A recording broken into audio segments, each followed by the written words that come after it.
After enjoying this Book Avenue Church for 3 years, there was a feeling that the Spirit's call to go and tell this good news to others affected so many people.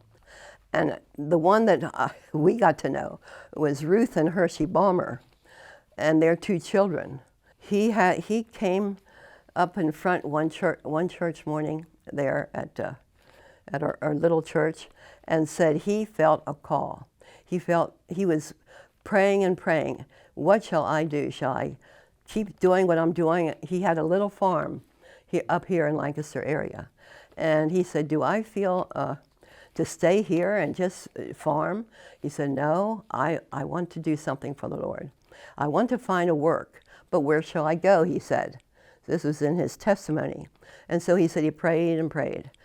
Shall I go this area or that area? And finally, he felt led down to Maryland because he heard a businessman that owned lots and lots of land and built a great big house, and it's near the bay, Chesapeake Bay, near Betterton Beach and those places, and that they need farmers to work their land for them. So Hershey felt to go to a place like that and work for him, and then we would find out, see, they would give us a house, a little house to live in, and he would find out the area and know people and get a work started there. But that only lasted a year, and so there was a little friction with that other worker, and he said, no, this isn't quite what I should be doing. I shouldn't be farming so much and being so busy. I can't have time to work with the people. And so he stopped and bought a little farm. And then Herb had to fend for himself and get another place working for another big farmer. And so that's what we did. But Hershey and Ruth really felt led to start a work there. And in Still Pond, Maryland, around that area, they got this big open place, and that was available to rent. And so he said, that's what we're going to do. We're going to rent that place and start our work. And you know what? God just sent the right people to us. Here, the Amish were starting to move away from up here. And there was about 5 Amish relatives each other of that big families that came down there at that time and right around that place. And Hershey right away saw them and wanted to know where they're from, and they were from up here, and Chris and Katie Byler. They had about 10 children. And so they hit it off right away and really liked each other and got along so well and said, come on over to our church. So these Amish would just get together and do their own thing, you know, but they liked our church so much, how we had it running and how Hershey would be in charge, and Ruth is so good with children that they said, we'll come. And so that really was God, because that helped our church so much. Yes, it just would lead discussions and things, and Ruth was a very, very good elementary school teacher, and she got a job right around there in a public school, and was a very good testimony for the children and for the parents of the children. And so a lot of that helped in reaching out to different people. The Bylers were so good that Chris Byler, the father, studied the Word, studied the Bible a lot, and wanted to learn more. So he and Hershey were very good, and Chris was ready to even lead the adult class. And so then Katie was so good for me. I had 2 little ones and was getting 2 more in time. And so she really helped me. It was like a mother to me, and made me feel, you know, good to be there. And their older children would take care of my little ones. So it was a very good time there that the church back home really helped us at those times. They would send men from church up here to down there every so often, maybe twice a month, to preach for us. And Ross and other speakers. Oh, Abner Miller. He was a very good one. He would come often. Oh, because he could explain the word very well. And so we really liked him. And so they would come in the morning, Sunday morning, and then he would preach, and then one of us would have them for dinner, and then they would go home. Many times, just friends from Nashville would come down just to see where this was. They heard so much about it. And it was near water, and so they would like to come and have a picnic down here with us. And by that time, we were living near the bay, closer than what Balmer's were. And so I would take them down the hill there and go in the water, and we had a boat, and they really liked that. So we had a good time with a lot of friends that came down to be with us. Bob Stetter Jr., now if you know old Bob Stetters, this was their son, and he was interested, and they said, why not have him as our pastor?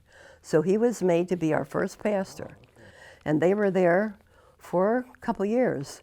And Ruth Balmer, she had such a good work with teaching in the school that the one girl that she taught really liked her, the way she taught, and wanted to visit with her because she was living fairly close to her.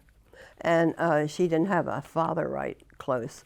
It was just living with her mother. And so she was glad to talk to Ruth after school and would come over and eat with them and do things with them. And after a while, Ruth said, "Did you want to come to our church?" And so then she did. And so she was really good in taking part. And after a while, she wanted to be baptized.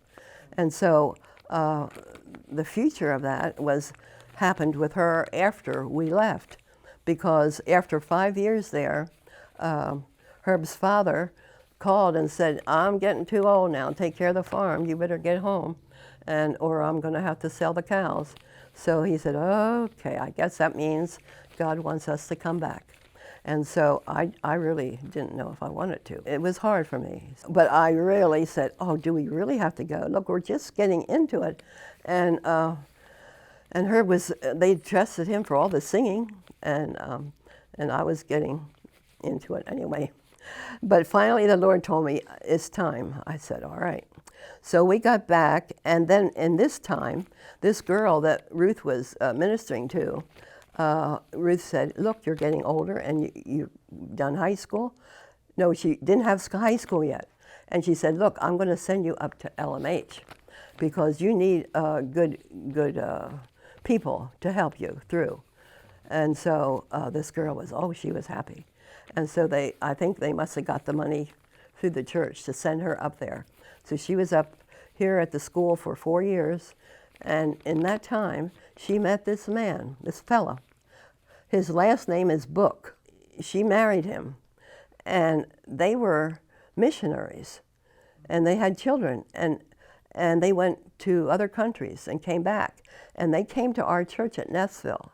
Yes, that because of Ruth sending her, talking to her, making friends, and having her come up here, and she learned more of the Christian life, and then married this Christian boy, and they really ministered to many people in, I don't know if it was Peru or another country, and finally came back.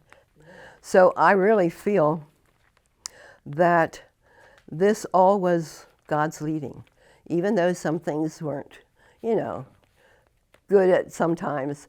But in the end, I feel it. That church, they made their own church when we left. They were just starting to talk about it. So we didn't miss that, but we came home to a new church up here. And that was very, very hard because we came from a very close-knit group, because that's the time when unrest was for Morris Landis. Morris Landis was the first minister here at Nashville.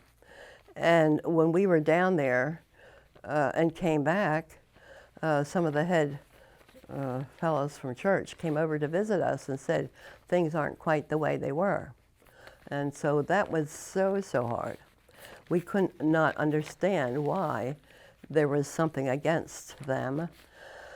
But they said he's not moving along as fast as they thought he should. He was keeping certain things like jewelry and like wedding rings, certain things yet that were man-made somewhat. And he didn't move as fast as what most of the people wanted to move. So I know Fordberg was one of them that had meetings at his house, and I went to him about TV coming in and how TV is very destructive to the family. I remember he talked that night about it, and I was right with him. I came home all fired up. I said, "We're not having any TV." And so it took a long time for me to say yes to TV in my house. See, it was hard to change from the way they used to do things. So that was a big change. And I saw all the ladies were dressed so differently than me. I had just plain stuff on. Okay. And I never thought much about dressing up or jewelry. And then when all the women were just so different, I had to pray and pray that I will accept everybody the way they are. And they have their own reasons, and so I have my reasons. So we can worship together. And so I had to get over that. And I said, I'm not going to make a fuss. But over the years, you have to give and take, I find out. And know that you're close to the Lord and listening to Him, and that other people listen to Him and feel what the Lord tells them.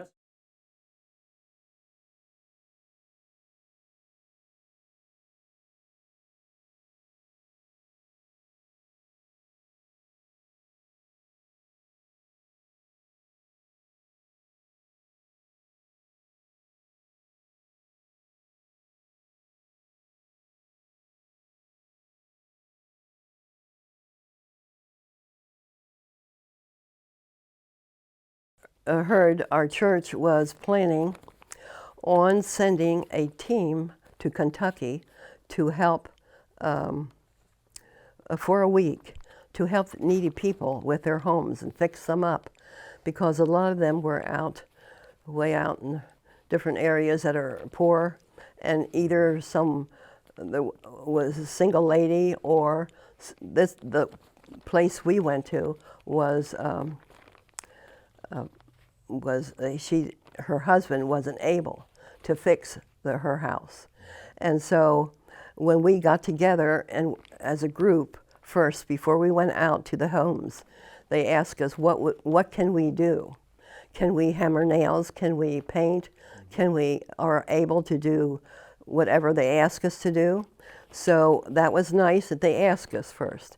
And so I was a lot younger then. And when they asked me what I could do, I said, well, I could do most anything. And they said, well, can you go up on a roof? I said, yeah, I'm able. I can climb up. I can get on my knees. And I said, oh, okay. So I went up with, I don't know who all. You said you went? Mm-hmm. Well, I just can't remember the people, but working with them. But I know I was up there, and it was hard work. More than I realized. And it was hot. And it was hot. We were sweating everything. We were. And I know the lady down there that was watching me, the mother of the house, the mother, she said, oh, now don't go up there. It's too hot. I said, no, Wes, it's fine. I can do this. All right, so then I stayed up there, and we pulled the stuff off first, I think, and then had to put tar paper down. And I guess we had to hammer big nails down, huh? And I think I stayed for all that. But then after, it was something else they put on top. Was it shingles or what? Drip edge or something. Shingles, yeah. Yeah. Well, that was a little different. So I thought that is heavier, lifting them and stuff. And by that time, I think I was pretty tired. So I said, I'll go down and talk to the lady a while. Okay. And see, that's what they told us to do. Yes. Make friends with the people. And don't just say we're doing it and go. So I thought, well, now this is a good time. So I went down there and she gave me something to drink, and then we sat and talked, and it was very, very interesting. And she said about her family and how it was so hard and that her husband couldn't get the work done, and there they were. And so I said, well, why are you doing this for us? And then I had to explain, because of the love of Christ in us, and we want to help. And she said, oh, I just can't get over this, that you do this for me, and especially you. And I said, well, it's all right. So I just thought it's really something how that when we went, she sent a card afterwards, maybe about a month afterwards, thanking me so much. And then at Christmas, she sent another card and remembered me again. I thought that is really something. It just must have made an impression on her. And so the only thing that I remember besides that, it's funny, but when we slept in the night, we were in a great big empty barn, I think it was. An armory. Well, I didn't know what it was. It looked like a great big empty barn. And so it was really big. And we had little cots that we slept in. And the ladies all went to one side, and the other men went all to the other side, because it was so big. It's a big area space. But guess what? There was one person that had to go in the corner. We said, stay in the corner as far away as from you we can get. And that was somebody that snored so bad that it kept us all awake. It was Dave McElvey. Yeah. I later learned he had a sleeping Yeah. disorder. So that was funny. I thought, I remember that. Isn't that awful to remember such a thing? I remember the cold showers. Yeah, We'd take cold. turns. Men would have a certain time, women Yeah, would have a certain yeah. time. I remember the cots, and then there would always be a freight train in the middle of the night. Yeah, hauling coal or that's something. right. It got us would awake wake us up. anyway. It didn't matter if it was a snoring or not. Yeah. And it was hot. It was the week of July 4th. Yeah. So, Terry Yoder was youth pastor. So it was good. I think most of us were younger, weren't we? We didn't have older people there. Well, we had 10 your age. Well, that wasn't old then.